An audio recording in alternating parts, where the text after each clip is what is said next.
Okay, welcome. Thanks for coming to Tanya Unveiled Part 1. We did have an unofficial introductory course class last week. That was not official, but the official Tanya Unveiled starts tonight. And there's times on the table if you'd like to follow along. What we're going to do is as follows. We're going to read passages from the Tanya, selected passages, because I think it's always important to connect and to tie down to the actual words of the actual Tanya. So it shouldn't just be me talking. We should read the actual words and see the words for what they are, as the Alter Rebbe chose them with great precision and very carefully. And the goal is going to be in 4 weeks. I'm not sure how we're going to do this exactly, but the goal is that in 4 weeks, we're going to cover the entire first section of Tanya, which is what people typically call Tanya. It's 53 chapters. So that's the goal. We're going to try to cover all 53 chapters in 4 weeks. It might be impossible, but we're going to try to do that anyway. That's what we're going to try to do.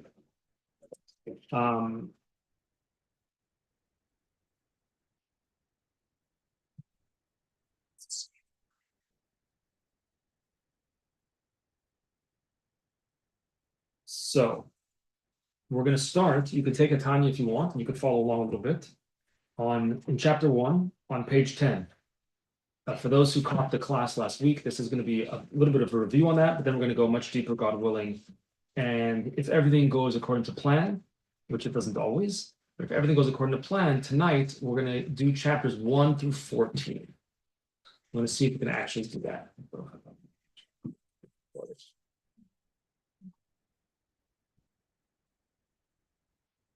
There was Chaim was once rushing to work, and on his way to work, he saw his friend Yankel. He hadn't seen Yankel in many years. Oh, Yankel, Shalom Aleichem. I'm mamish in a rush. One word. How are things? One word? Good. So Chaim says, I didn't mean like actually just one word. Like 2 words. Like, how are things? 2 words? Not good. So the point is that it's a joke. I was going to say Russian. Yeah. That's 2 words. The 2 words, right? Yeah. Good, not good. Yeah. The point is that every word that we add can completely change the entire conversation. How you doing? 1 word? Good. 2 words? Not good. 1 word can completely change the entire conversation, can change everything. And all the more so in a book like the Tanya, where the Alter Rebbe, the author of Shneur Zalman, labored for 20 years on the Tanya, taking into account not just every word, but even every letter. In fact, when he came to a certain point in the Tanya, he was debating, should I add, this happened I think more than once, should I add the letter Vav at the beginning of the word? Vav, 1 letter in Hebrew, means and. But before you would make the decision to pull the trigger to add the letter Vav, just add the word and into a sentence, he would first review the entire Tanya in his mind to try to figure out how is that Vav going to change, if at all, the entire course of the Tanya. Because it's important to understand that Tanya is very different than every other book of Chassidus, even within the world of Chabad Chassidus, because the Tanya is a system. It's not a Dvar Torah on the Parsha. That's great. And there are many books that give incredible, inspiring Dvar Torah on the Parsha. And I want that. I'm looking for that. That's not what Tanya is. Tanya is a system. There's a process. And that's the goal of this 4-part Tanya Unveiled course, is to try to the best of our abilities study and figure out what is his system. And the only way I know to do that, or to try to do that in 4 weeks, is by catching the themes and hopping along as we go. So we're going to start with the first theme of Tanya, which is in chapter 1. On the 2nd page of chapter 1, it's page 10. If you're following along in the comments. If we're looking in the lessons in Tanya, or one of those, I don't know where it is in there, but it's towards the end of chapter 1. And if you have paragraphs, it's probably a paragraph. So he says as follows. This is based on Al Pi Mashikosav Reb Chaim Vital Zal B'Shar Kedusha Ve'etz Chaim Shar Gimel. Shar Nun Perek Beis. This is based on the writings of Reb Chaim Vital, who recorded the teachings of his Rebbe, the Arizal, and he writes as follows. Many people think this is the Tanya's idea, but it's not. It's from Kabbalah. But without this idea as the foundation and the basis of the Tanya, most of the Tanya will be lost on us. So this is important to understand. As follows: the L'chol Ish Yisrael Echad Tzadik ve'Echad Rasha Yishtei Neshamos Tichsiv u'Neshamos Anei Asisi. Every single Jew, doesn't matter what spiritual standing they are on, whether they're a tzaddik or a rasha, it doesn't make a difference. Whether they're righteous or wicked, they have two souls. As the verse says, Neshamos Anei Asisi, I made souls as in the plural. Hashem made souls, more than one. What are they? Shehin shtei nefashos, two souls, for each and every one of us. Nefesh achas, one soul, is mitzad ha-klipa v'sitra achra. That is from klipa. We're not going to get into a detailed discussion of klipa right now, but for the sake of our conversation, let's call it a neutral level of non-holiness, kind of like pyre. It's neither milchiks nor fleshiks. It's not holy, and it's not bad either. It's a neutral level of non-holiness. Why do I say non-holiness? Because in the view of Chassidus and the view of Kabbalah, something is either holy or it's unholy. There's no gray area. Everything is either Kedusha or not Kedusha. And not Kedusha is Klipa. Klipa in Hebrew means like the shell or a husk, which we'll perhaps get to discussion a little bit more of that later.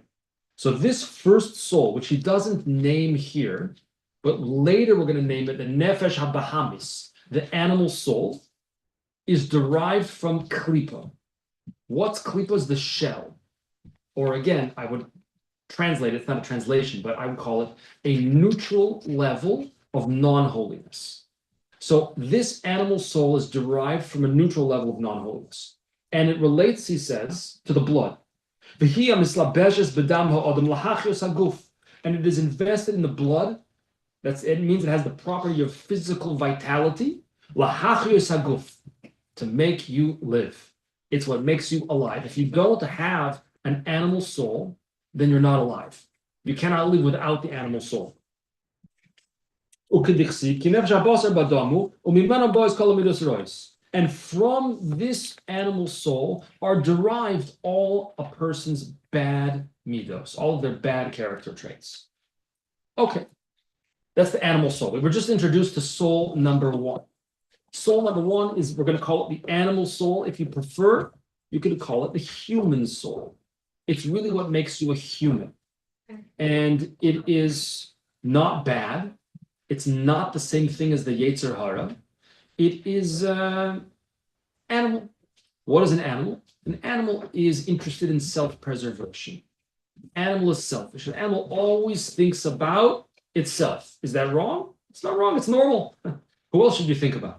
The animal soul thinks about itself. It's about its own self-preservation. So it's selfish. It relates to the blood, meaning it's related to the idea of the physical reality and the physical tangible reality.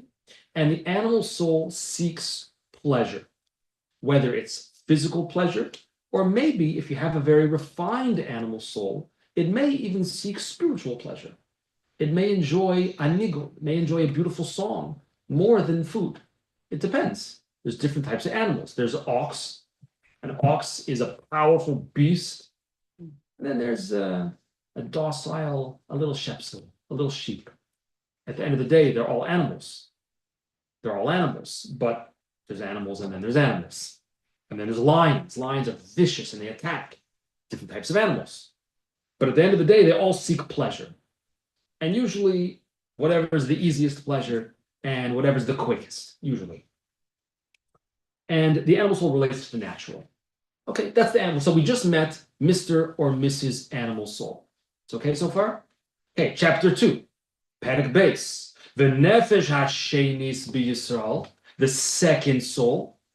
And the Alter Rebbe carefully, although I could say we're not going to dwell on the details here, the goal here in the Tanya Unveiled course is to go up into a drone, if you will, and get a bird's eye view of the entire Tanya to try to understand what is his system.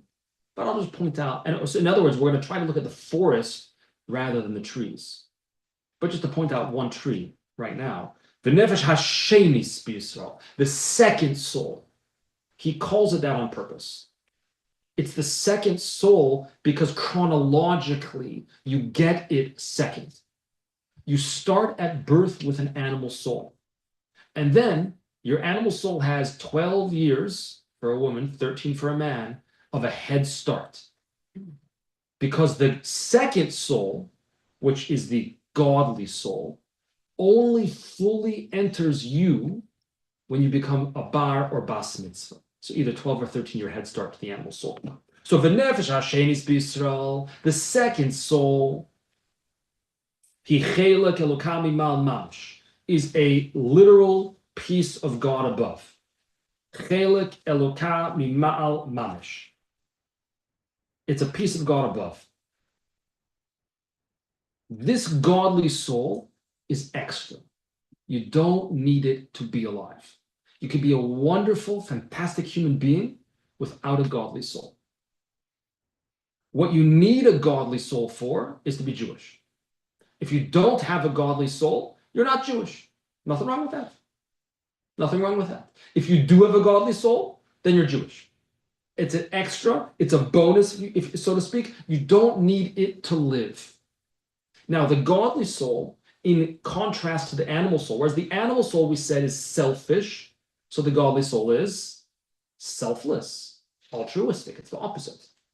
Whereas the animal soul is related to the idea of blood, of physical vitality. So the godly soul, he's going to continue to explain, that God breathed into Adam Harishon, he breathed the soul in. So the godly soul is related to breath. It's more ephemeral, if you will. It's more spiritual, so to speak. Where does breath come from? When a person exhales deeply, deep inhale and then deep exhale, it comes from deep within.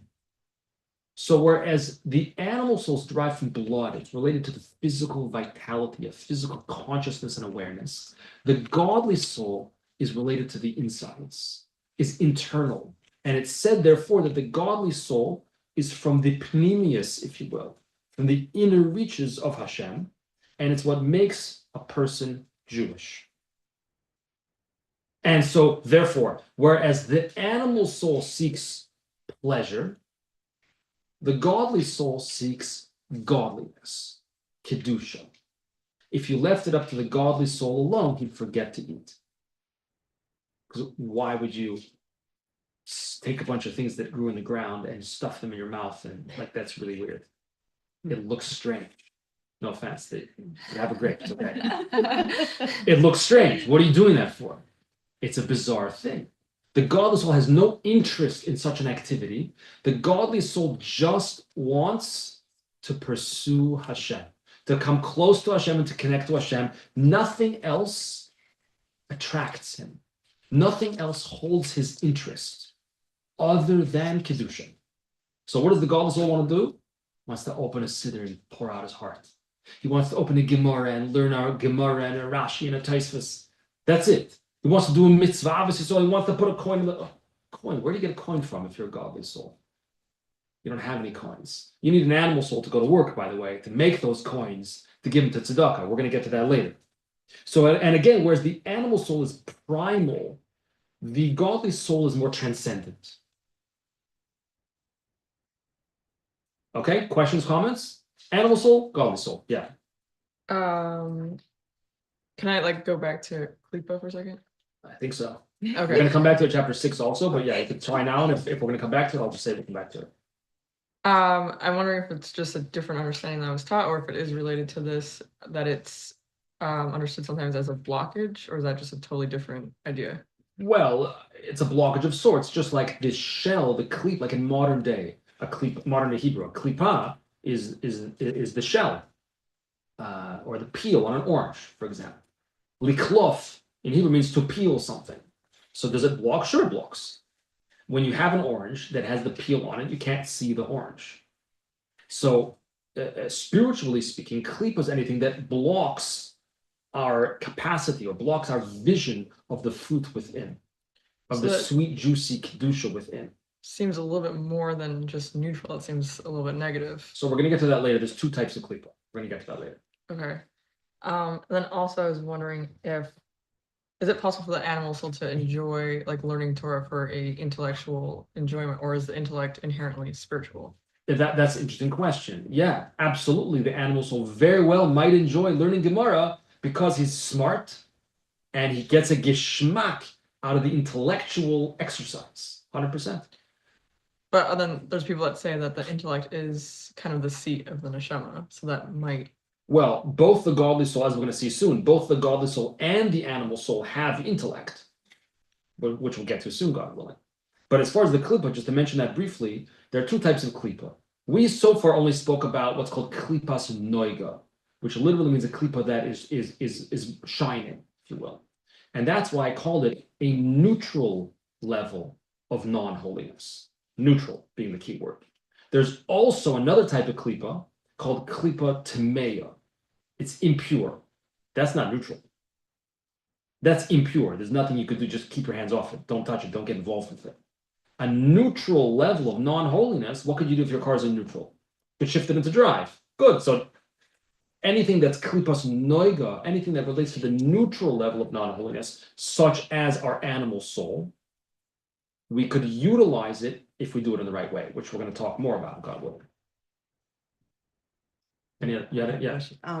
So when you said that we have animal soul, and then were talking about the different animals, like the ox and the lion, how do we know which animal soul that we have, or? How do you know? Yeah, or it's not specific. I'm not sure it matters. Oh, okay. I don't know if it matters. Okay. The person has to know themselves, and like anything else in life,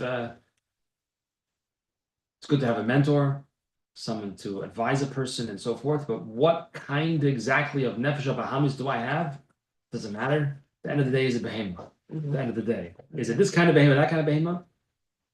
I don't know if it matters, because whatever I have is not what you have. Whatever you have is not what I have. So I don't know if you need to figure out what you have.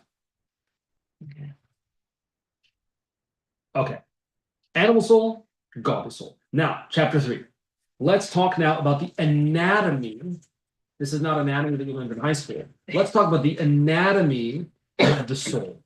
The soul has anatomy and body parts, so to speak, just like the body has body parts, if you will. What is the structure, in other words, of the soul? So, Perek Gimel, chapter 3. V'hine kol bechinus madreges misholosh elo nefesh ruach neshama klula me'eser bechinos. Every element of the soul, we're not going to go into this, but here he mentions 3 levels of the soul, nefesh, ruach, and neshama. Just for the sake of brief explanation, we have 5 levels of our neshama. There's nefesh, ruach, neshama, chaya, and yechida. We're going to leave apart chaya and yechida, the 2 higher levels that are transcendent, that generally speaking are not within your body, but we're tethered to them above, so to speak. We're going to leave those aside for now. And those are spoken a little bit more in chapter 18, 19, and other places. But we're going to talk now just very briefly about nefesh, ruach, and neshama, which are the 3 levels of the soul that are actually within your body at all times, basically. Nefesh is the lowest level of consciousness. It's basically an awareness that I'm alive, an awareness of the physical reality of my physical being. Then there's a ruach. Ruach are the emotions the person has. And finally, neshama is my understanding. Now, it doesn't really matter so much for the context, but just to give a little bit of that explanation. Yeah. So all of these things are not present in like someone who doesn't have like a godly neshama. Like this is. They are because as we're going to see, what we're going to say applies both to the animal soul and to the godly soul. Yes. So whatever level of the neshama you have, whatever level we're speaking about, is klula mi eser bechinos keneged eser sfiras al yoinish nishtal shalom had. It includes within it, contains within it 10 levels. I don't know if level is the right word. Let's call them 10, I'll give you two possible translations. None of them are all that great, but 10 faculties of the soul or 10 powers of the soul. I don't know which one's better. Faculties or powers, choose whichever one you like. Your soul has 10 faculties / powers. Let's throw in another word, elements, aspects, huh? Divine manifestation. Divine manifestations, exactly. And those correspond to the 10 spheros, which we're not going to talk about now because that'll sidetrack us. These 10 faculties, the Eser Koichos HaNefesh, represent the soul's potential. They're who you could be. For the most part, they don't change. We're going to see later that maybe they can change a little bit. But for the most part, you're born with a certain potential, and your potential is whatever it is. Or as they tell kids when they give out treats to kids, and they don't want the kids to get upset, they say you get what you get, and you don't be upset. So basically, your neshama is whatever it is. Whatever your potential is what your potential is. And generally speaking, it doesn't change. And these 10 are further divided into two parts. Now, not 5 and 5, but 3 and 7. What's the 3? Chabad. The 3 is Chachma, Bina, and Das, which we're not going to discuss the details of that now. Chabad, aka my brains, my intellect. And the remaining 7 are Chesed, kindness, Gvura, severity, etc. Those are the midos, the emotional attributes. So of these 10 soul powers, the Eser Koichos HaNefesh, 3 of them are the intellect, 7 are the emotions. And the intellect influences the emotions. That's why the Tanya became known as Chassidus Chabad, because the idea was to go through the intellect to influence the mind. Okay, so you have 10 soul powers. Okay, you got those 10? Okay, take your 10 soul powers. Let's move on to chapter 4. Do we have to know all these terms, like, once we start getting into the Tanya? Well, Is that why? you have to know them for I know. life. You have to know them because I mean, you're to be a yid. Okay, Do you have to know them all right now? No. yeah, No. okay. And we're going to review, God willing, and we can always ask questions, God willing. The test And will be, well, not the test. we're going to have a Yeah. test, yeah. And the Tanya is a book that I'm very biased, but you could definitely learn more than once. Mm. So on the first go round, we're again, the goal here, God willing, in these 4 weeks together, is to rise above. You see, look how much. Don't like. I hope the author's not upset at me. Look how much we skipped already. It's a little bit unfair to skip so much, but I'm sorry, I don't have any other choice right now. We're skipping because what I want to get are the ideas, the theme, the feeling, the direction that the Alter Rebbe is driving at. So if we come back to terms and you don't remember what it is or you're unclear, just ask again. And bli neder, I'll do my best to try to bring us all back up to speed and review. Okay, chapter 1 was about the animal soul. Chapter 2, godly soul. Chapter 3, you have 10 soul powers. Ready for chapter 4?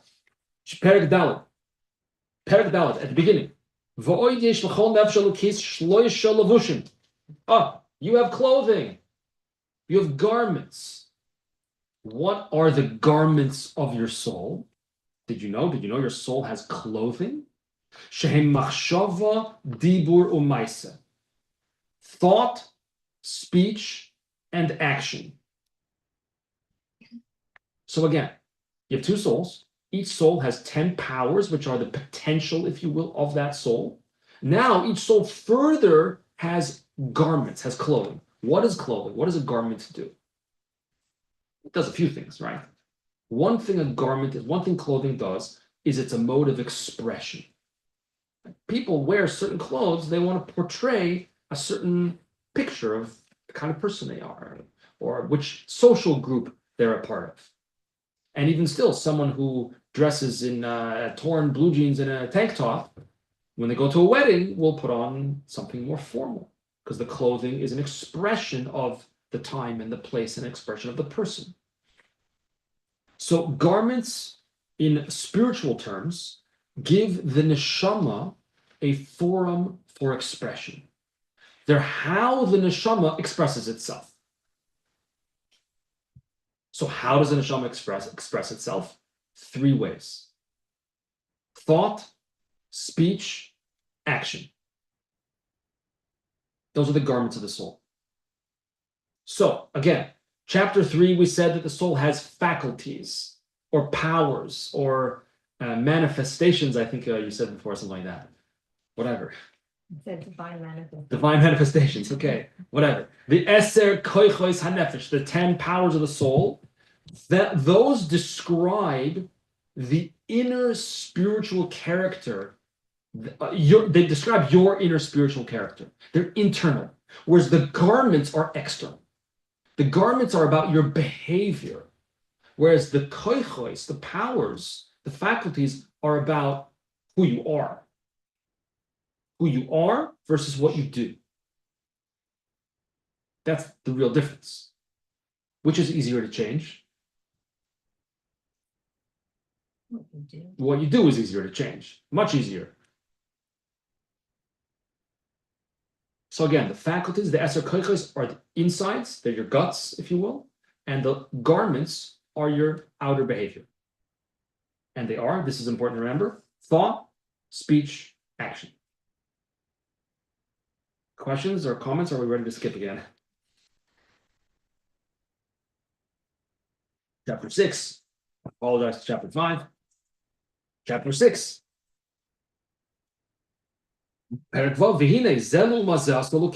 Hashem made everything in the universe zeh l'umas zeh, counterbalanced. Everything in the world is counterbalanced.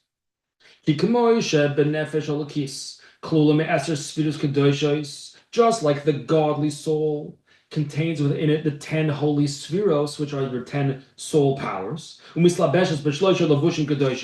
And those 10 soul powers are expressing themselves via the garments, the thought, speech, and action. So what kind of things is the godly soul thinking about? Godly things? Godly things, yeah. Torah, mitzvahs, how to help another Jew, how to do something good in the world. What kind of things is the godly soul speaking about?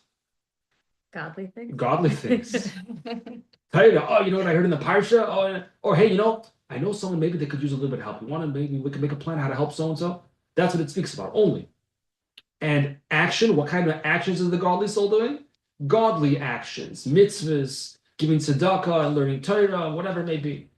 So just like the godly soul has 10 soul powers which are expressing themselves through the 3 garments of thought, speech, and action, so too so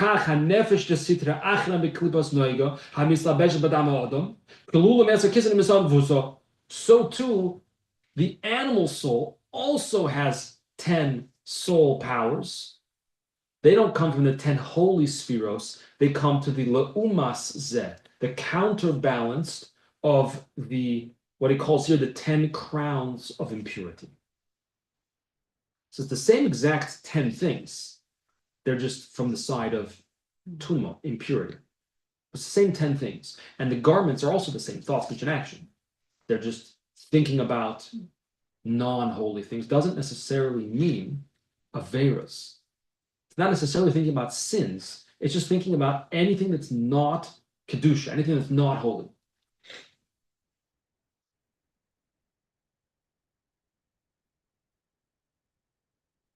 So what happens when a person is thinking, which is always, what are you thinking about? It's going to come either from the godly soul or from the animal soul. And it bottlenecks, and one is going to squeeze by. You're trying to get into the Holland Tunnel. Well, it's not, I guess it's not one lane, whatever, but is it one lane? I don't know.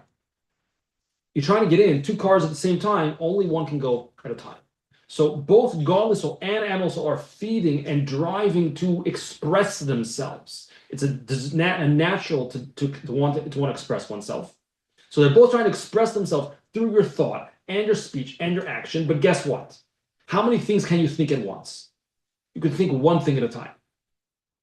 So when a person is thinking, it's either from the godly soul or the animal soul. It cannot be both. Maybe you're flip-flopping, maybe, but at any given point in time, what I'm thinking about is from one or two places.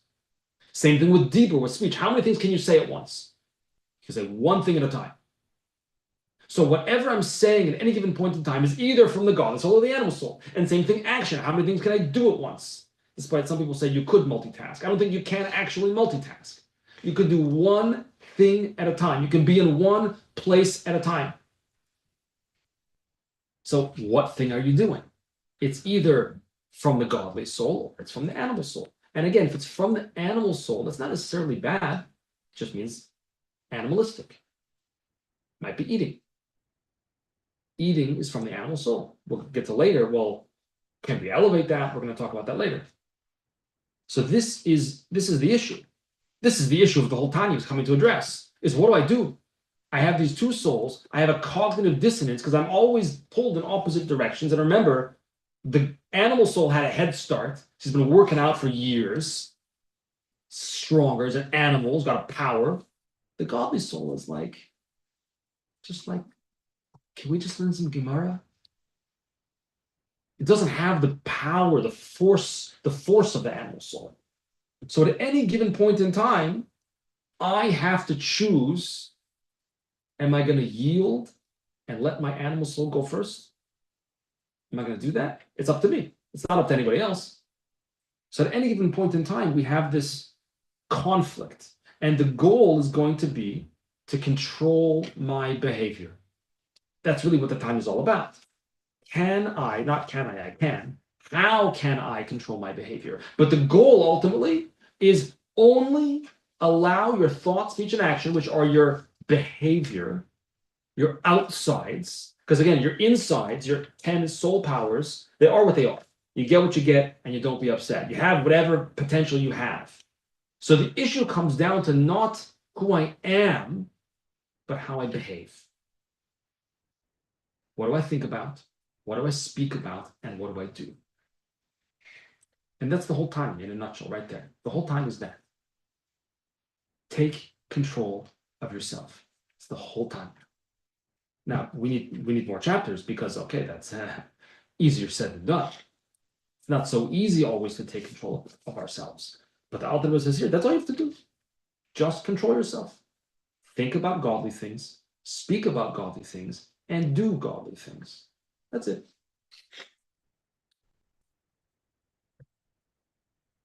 Now, again, the Sitra Achra, the Klipa, this, what I call the neutral level of non-holiness, is not necessarily evil. Again, it's the desire to eat, it's the desire to sleep, it's the desire to do all sorts of physical, material things. Nothing wrong with that, provided they're kosher, of course. Right? If your animal soul wants to eat a kosher cookie, great. So say a bracha, have a kosher cookie. What's wrong with that? Right, but are you eating the cookie because your animal loves cookies? Is that an avera? No. But it's not the point of the Tanya. The Tanya is not coming to tell me to keep Shulchan Aruch. That's a given. This is not a book of halacha. The keep halacha, we're careful in halacha, is a given. This is for the person who's striving for a little bit more, a little bit of a deeper connection, a little bit of a deeper relationship. And the Alter Rebbe is going to pause it and give us guidance how we can control ourselves and how we can become what we're going to see later is the Beinoni, which we're going to get to that later this evening, God willing, a little bit.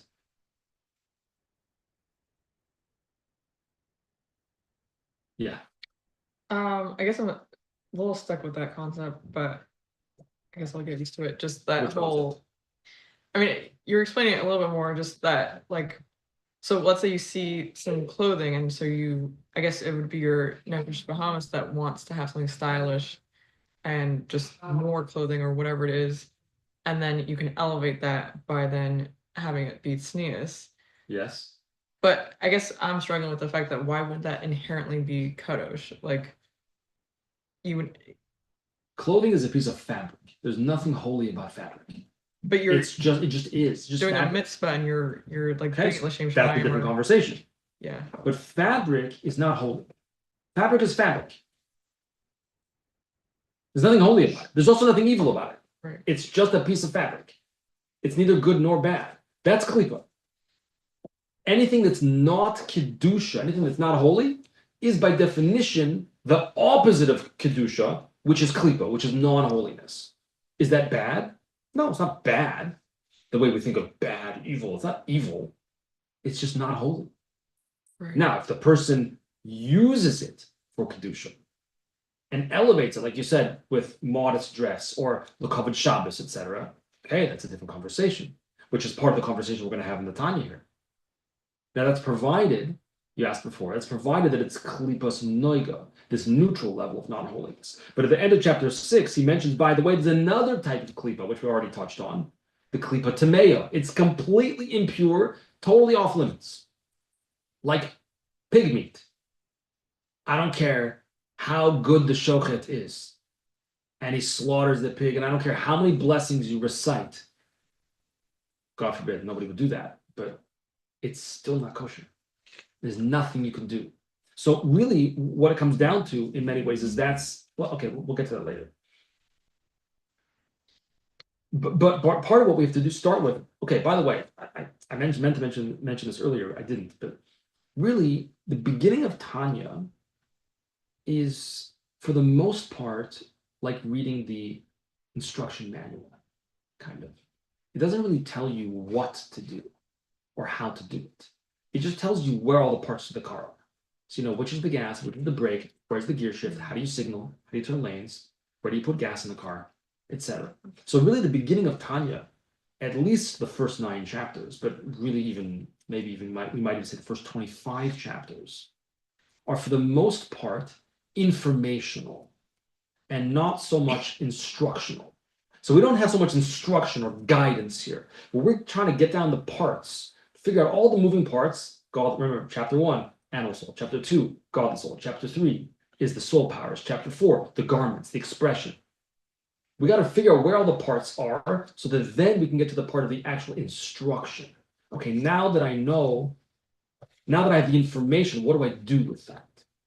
So to hear, that's really what we're trying to establish, is what's kedusha. There's something called holy, something called holiness, kedusha.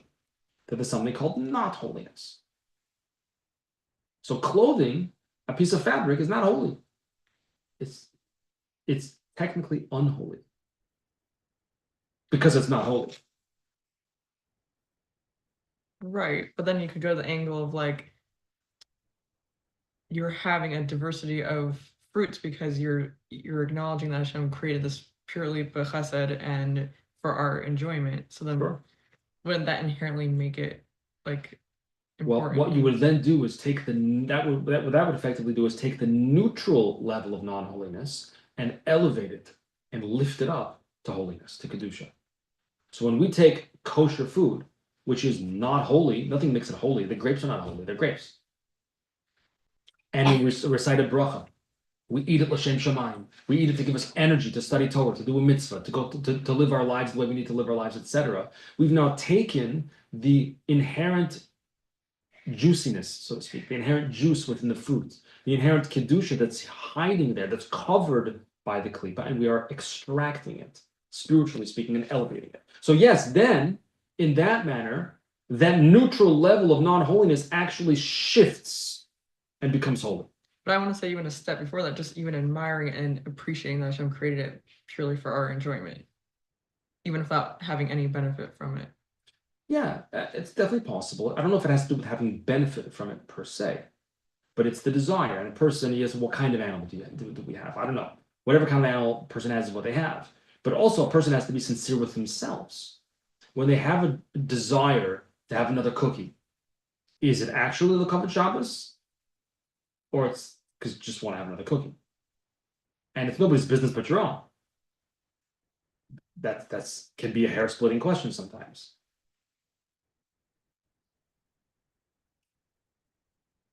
But then we have other types of klipa, which again are off limits completely. Nothing we can do to elevate them.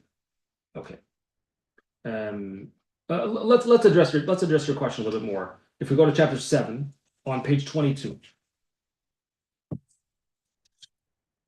basically smack dab in the middle of the page, if you're following the Hebrew, it's on page 22 in this version of the Tanya here. Page 22 at the top, it says 22, and basically smack dab in the middle of the page, the word begins v'nichlol, and then in the middle of the line it says dalad mem.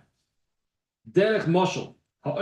This is going to tell us what conditions are necessary to transform eating into a holy act. Eating in and of itself is not holy.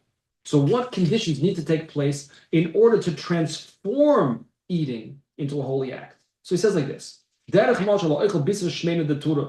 A person who eats fatty meat of an ox, and he drinks spiced wines, paraphrasing from the Gemara, he drinks spiced wine to expand his mind, to open up his mind. Like Rava says in the Gemara, the Gemara says, the wine and the scent, the smell, pikchin, they open up a person's mind. Or alternatively, bishul kedei l'kayim mitzvah Shabbos for Yontif. Or alternatively, you're eating the food. Why? Kavod Shabbos. It's a mitzvah to have enjoyment on Shabbos. Then then the holiness that is inherent within that piece of meat, within that glass of wine, which previously was deriving its spiritual vitality from klipa. Which kind of klipa? The neutral level of non-holiness klipa. And now what happens? And it ascends to Hashem like a carbon. It becomes holy, in other words, in plain English. And likewise, that's why I told the joke about good and not good. Likewise, someone who says a milsa de bedichse doesn't really mean a joke. It means like a riddle or something. Gemara says that the rabbi would say a little joke. He would say a riddle before he would give a shir. So students would all laugh, and then they would learn. It would open people up when you give them good food, right? Classic Chabad house. Give the students good food, and then they're in a good mood. Everybody's ready. Everybody's open. Now we're ready to learn. It opens up a person's mind. You say a good joke, a good riddle. It opens their mind. Now their person's happy. They're excited. They're happy. They're ready to learn, and so forth. Person has to be b'simcha when they learn. That's what Rava did. The first, before Rava would begin giving a shir, he would say a joke. I don't know if it means a joke, like ha, funny joke, but again, like a riddle of some sort. They would laugh, and then he would begin teaching. So when you use it in that way, for the purpose of Kedusha, you've extracted the holiness that's hiding and elevated it and transformed it to Kedusha. With Klippa Tameya, the impure Klippa, you can't do that. And this is expressed in halacha. In halacha, we have the term osur and mutter. Osur means forbidden. Mutter means permissible. But in the morning brachas we say, one of the brachas is matir asurim. Matir means he how do you translate? He releases. He releases, or unties those who are bound. So osur, matir asurim, something that's osur means it's bound. You can't release it. So halachically, something that's osur, that's forbidden, is because it's osur, spiritual. And that's why halacha says, can't have that. Because spiritually, there's nothing you could do to elevate it. And therefore, in halacha, that's manifest as being osur, prohibited. Not allowed to do it. Likewise, mutter. Mutter means it's released. It's untied. So if it's untied, then I could use it 100%. That's what it means when something is mutter in halacha. That means that spiritually, it's released. So you could pick it up and use it, if you do it in the right way. So that's how halacha is just an expression of this spiritual reality. Okay. So, where are we holding? Two souls. They each have their own spiritual anatomy. The insides, the guts, your potential, who you are, and the outsides, that's the behavior, thought, speech, and action. Who wins? Who gets to be expressed? I don't know, that's what the whole time is about. Who's gonna win? Who's gonna be expressed? So in chapter 9, he says, by the way, let's look on chapter 9, paragraph Yud Dalet on the top, the first line. Haguf nikra ir ketana. The body is called an ir ketana, a small city. You are a small city. Like two kings who are waging a battle over one city. And each king wants to conquer the city and be in charge.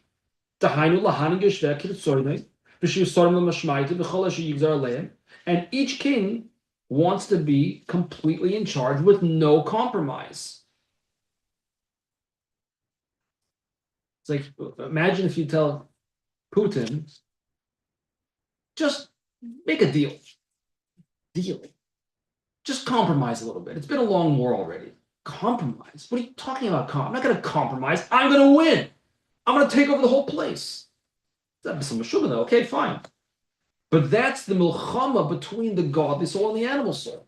Because any other way is unthinkable. For the godly soul, you say, listen, stop being so froom. Just relax a little bit. Like you'll get your Gemara, you'll get your davening, you'll get your tzedakah and your tefillah. Good. Just relax a little bit.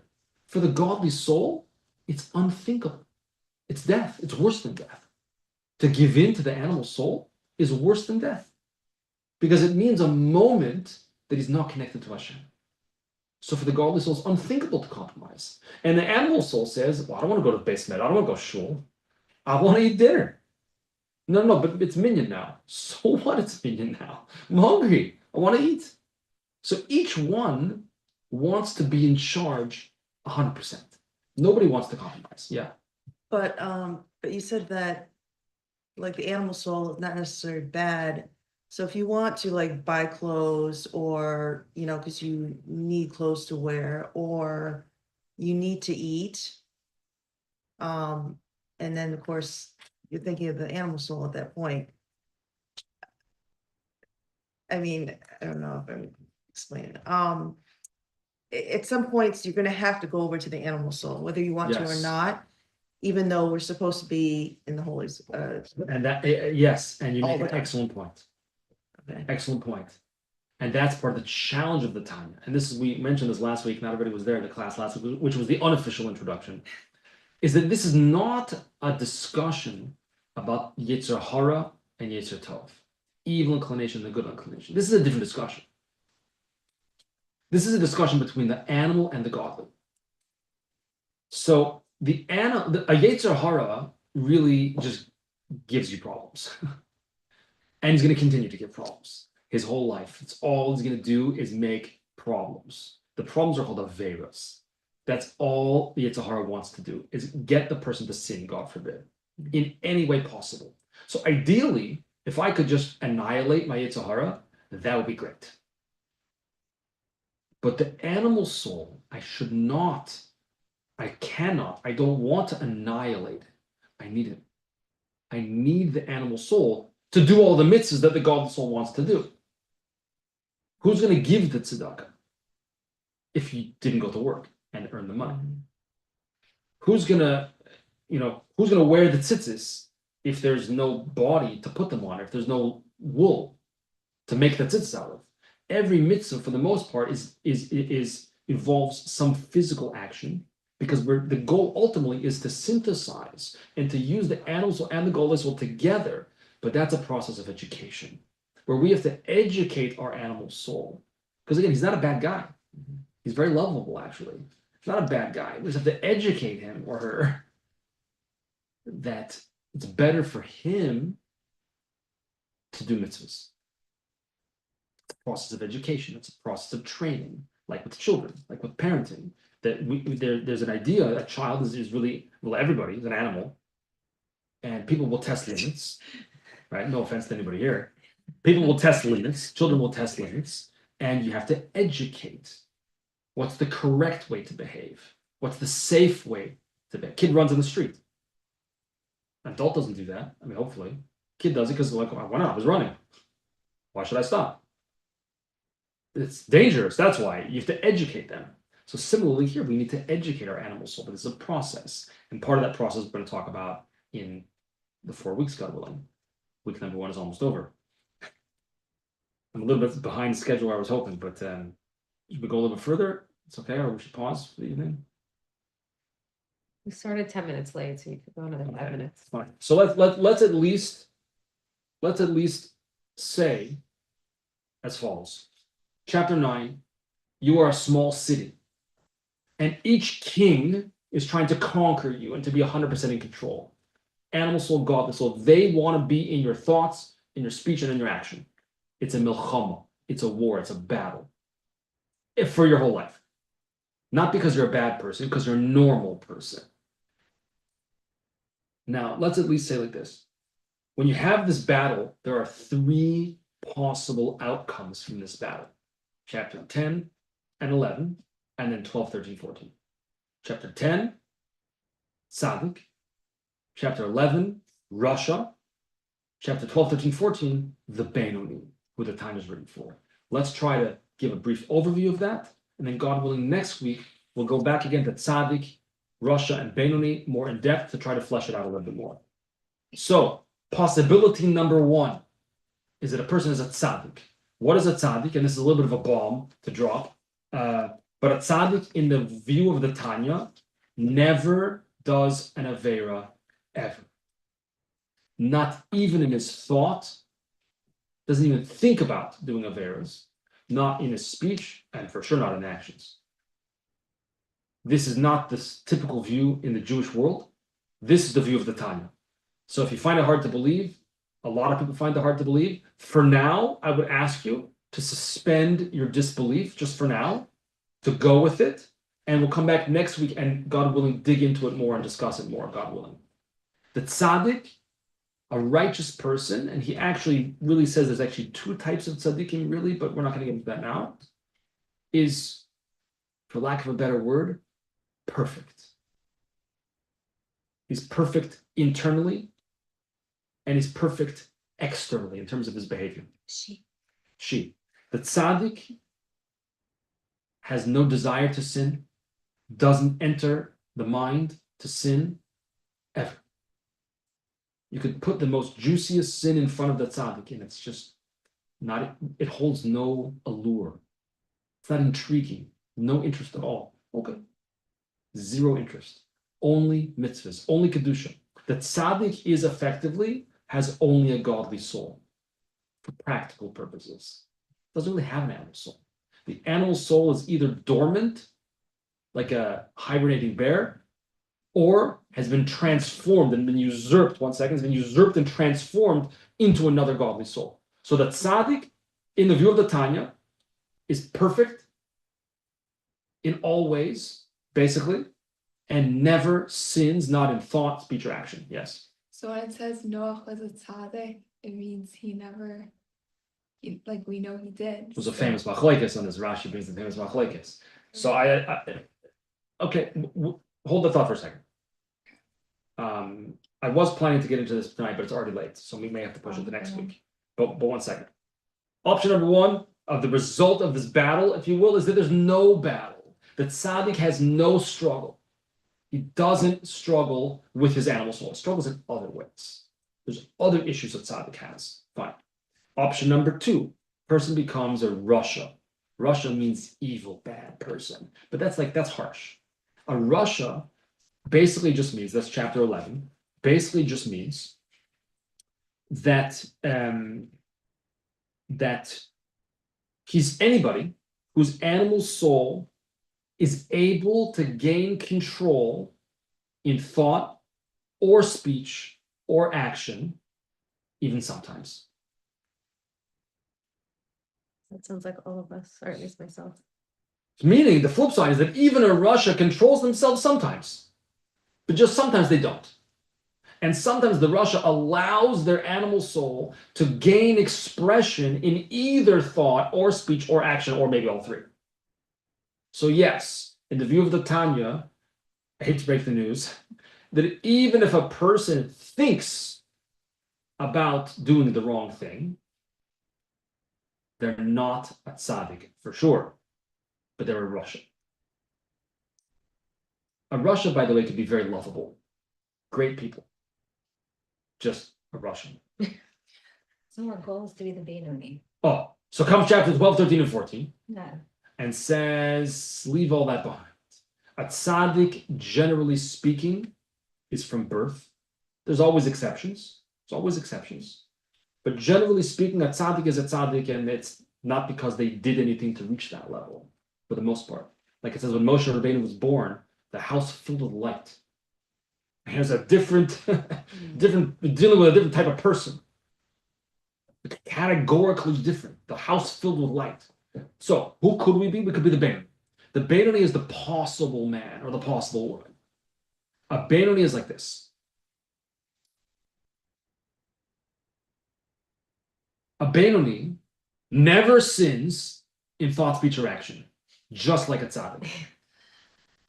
Then why is he not a tzaddik? Because on the inside, there's a battle.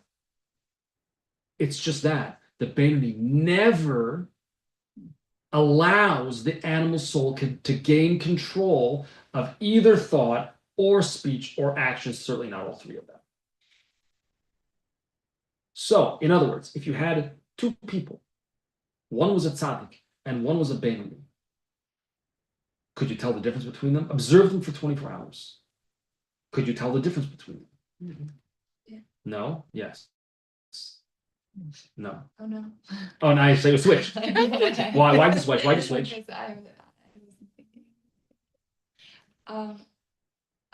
I think So- maybe so the- we huh? might see a moment of hesitation while I have an internal battle. Interesting. Hmm. If there's a hesitation, then he's a Russian.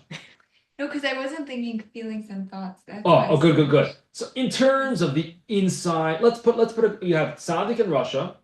Where does Benoni go? If we had to put him on the continuum, where does he go? It's a little bit of a trick question.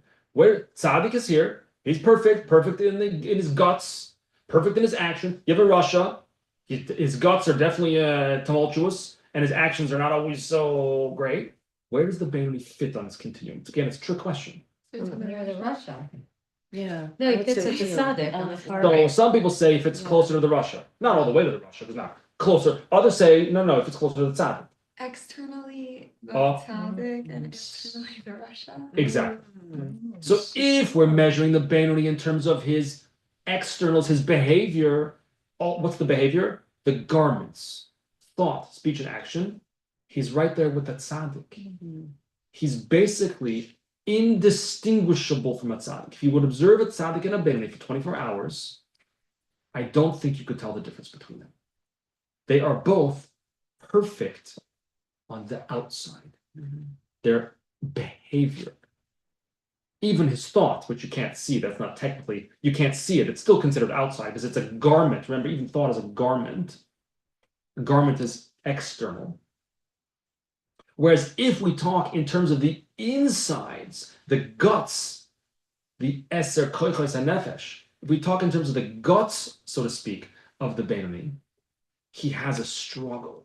And therefore, he's actually closer on the continuum to the Russia, because they both have a struggle. It's just that the Benoni, day in and day out, wins that battle every single moment of every single day. And Tanya is going to tell us that you could be a Benoni. Maybe you already are. You don't need to be special. You don't need to be a Torah scholar. I mean, all these things it's great to be a Torah scholar, but you don't need to do that to be a Benoni. And you don't need special resources. Like if you want to be a professional football player, you probably have a little bit of extra physical strength or speed or whatever. You don't need any of that. You don't need special resources. You don't need special talents or strengths or anything. You just need to control yourself. So in terms of the kochos, the insides, the Benoni is like a Rasha, but in terms of the levushim, the garments, his behavior, he's more like a tzaddik. I have a question from someone watching the YouTube. Oh yeah, okay. If Adam was given the breath of life, why is the godly soul Jewish and not just human? That was So the same question someone from asked last this week. question last week, which I addressed. Non-Jews don't have a godly soul question, so converts get a godly soul when they convert question. Okay, so the first part of the question was asked last week and addressed last week already. If anyone wants to know, we can answer that after the class as well. As far as a convert, yes, absolutely. In fact, the Chida was a famous Moroccan tzaddik. Tzaddik. I mean tzaddik like the Tanya tzaddik. The Chida was Chaim, what is it? Chaim Yosef David Azulai. When I was in Shiva, there was a Bacher, David Azulai. He was Moroccan. There was a bunch of Chedra from Montreal, a bunch of the Moroccan. Canadian, You know that.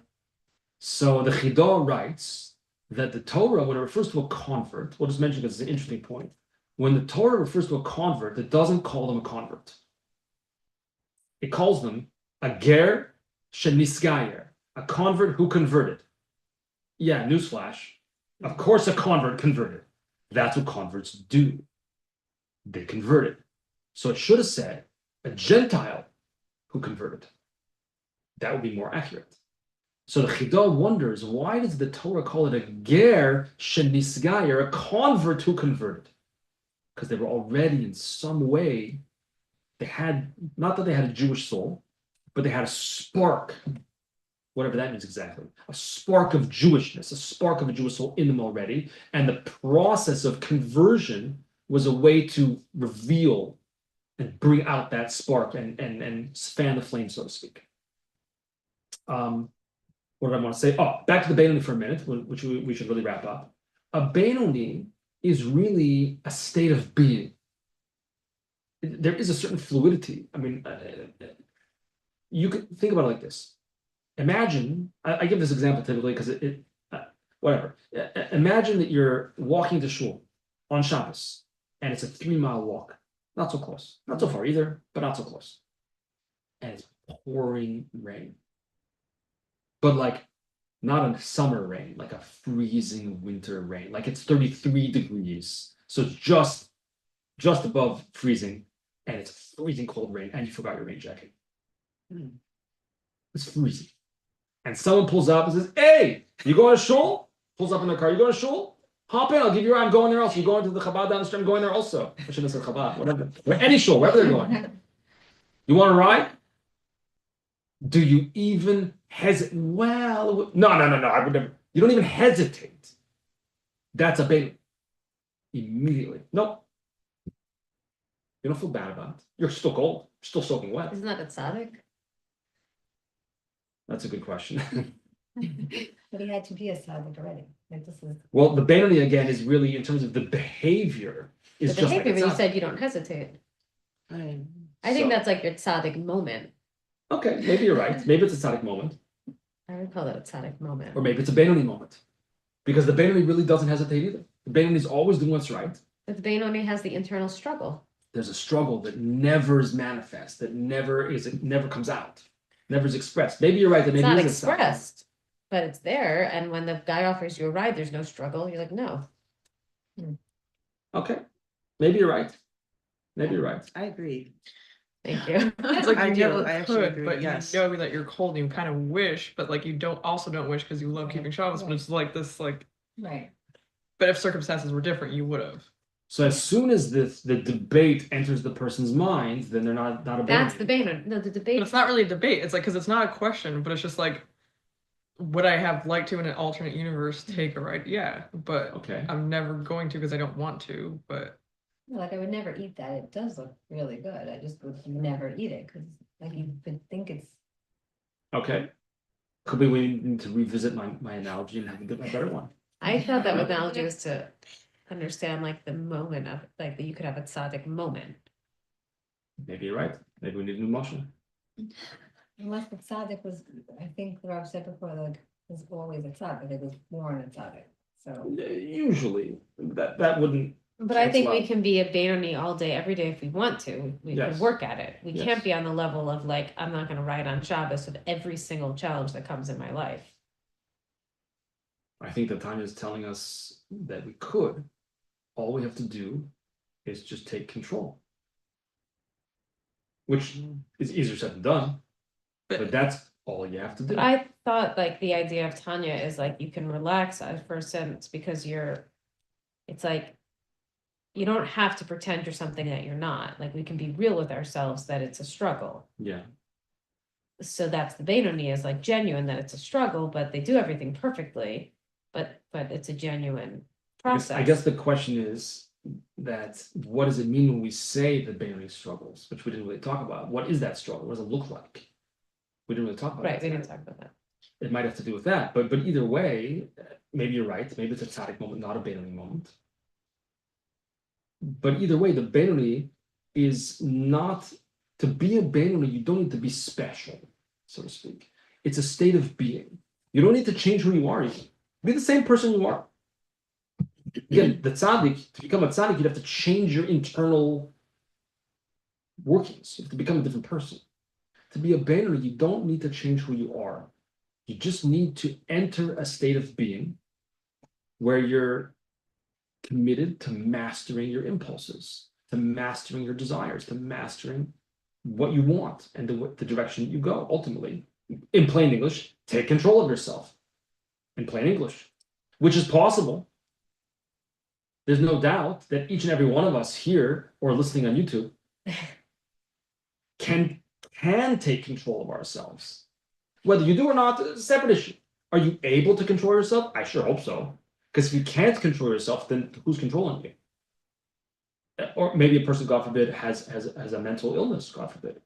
Maybe they really cannot control themselves. Well, then before they're going to use Tanya, they're going to need some medication to be able to. If a person literally cannot control themselves, Tanya's not going to help that.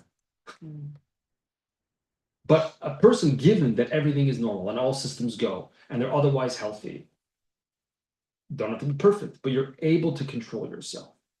And the Tanya is going to set out to tell us, and God willing, will continue next week, how we can control ourselves. Because if I have if you smell that food that you mentioned before, and wow, it's really, really smells good, and you really want it, could you resist? Sure. But what if day after day, week after week, what if you're always No, because it's not Crazy. kosher. okay? But sometimes, let's say, fine, not kosher either way.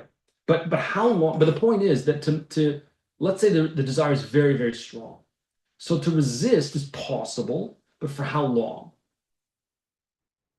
Well, I mean, okay, before I converted, I had non-kosher food. And for instance, I'll say McDonald's, which is good. And I pass McDonald's all the time. And yes, I remember how good, the Big Macs were, but I would never, so forever, I'll remember it was good, but I'm not gonna ever be tempted. Right. So if you're not tempted, then you're not tempted. Then for you, it's not an issue, not a challenge. Right, okay. But some people might be tempted by it. So again, if a person has a burning desire to eat that Big Mac, Mhm. which some people don't, some people do. So then can they resist? Can they control their impulses and not eat it? Sure. But what if the burning desire keeps getting stronger every day? How long can you resist? Oh. The answer is that it's exhausting. It's like stretching a rubber band. How far can you stretch the rubber band before it either So will I goes get back the way it exhausted one was? day or? Well, not if you don't find it exhausting, no. Okay, yeah. Everybody's different. I can't tell Oh, anybody what's yeah. challenging for them. Everybody's different in their challenges. 1 second. But let's say you're pulling a rubber band, stretching the rubber band. Stretch, stretch, stretch, stretch. How far can you stretch it? Eventually, it's either going to bounce back to the way it was, and all the effort, I went back to the way I was. Or pull it far enough and it's going to snap. So a person is able to control themselves, but it's going to be exhausting at some point. Not everything is exhausting. Certain things. It's going to be mentally, emotionally exhausting. And therefore, we need tools to help us manage the struggle. And that's really what a lot of the rest of time is going to be about, are the tools to manage it. You had a question or a comment? Well, I was just thinking of a different perspective. Like, isn't it an Indian that when going back to the food, like you're supposed to actually enjoy the smell of a tray for restaurant or something, and through that enjoyment, say like, I know I'm not allowed to have this because Hashem commanded me not to, and therefore I'm not having it. Like it's almost like not that you're desiring it, but that you're taking that like enjoyment and then switching it to like, okay, this is what Hashem So commanded. this is a classic debate in Jewish sources, and it's not so simple. It's a classic debate, and some maintain really that it depends who you are. That if a person never tasted that, and doesn't know what it's like, then they should say, well, I could have eaten it. I could eat it, but God said not to. However, if a person did taste it and they loved it and they remember it and they could still practically taste it, then they shouldn't say I could. Then they should just stay away completely. They shouldn't say I could taste it, but God said not to. They should just completely divorce themselves from it completely. So it depends. It depends a little bit on who the person is and where their spiritual standing is and so forth. In conclusion, wrap up for today. Godly soul, well, wrong order. Animal soul, godly soul. The 10 faculties of the soul are the insides, so to speak. That's who you are. Then there's the garments of the soul, the 3 garments of thought, speech, and action. That's how you behave, which leads to a conflict between the 2 souls. And we have to learn how to manage the conflict. And that conflict can go in 3 directions, which God willing we'll talk more about next week, because I think there is more to talk about, and you already asked about it. Tzaddik, Rasha, and Benoni. Those are the 3 possible options, which we'll discuss more. Tzaddik, essentially perfect in internally and action. Rasha sometimes lets his animal soul gain expression in thought, speech, or action. Benoni has an internal struggle. If you'd X-ray, you'd see a little war going on, but never allows the animal soul to gain expression in thought, speech, or action. So the Tanya, again, is giving me the information that I need to go forward into Tanya, it's then going to give me instruction of how I could actually be a Benoni and achieve mastery over myself and over my own life. So God willing, we'll pick up there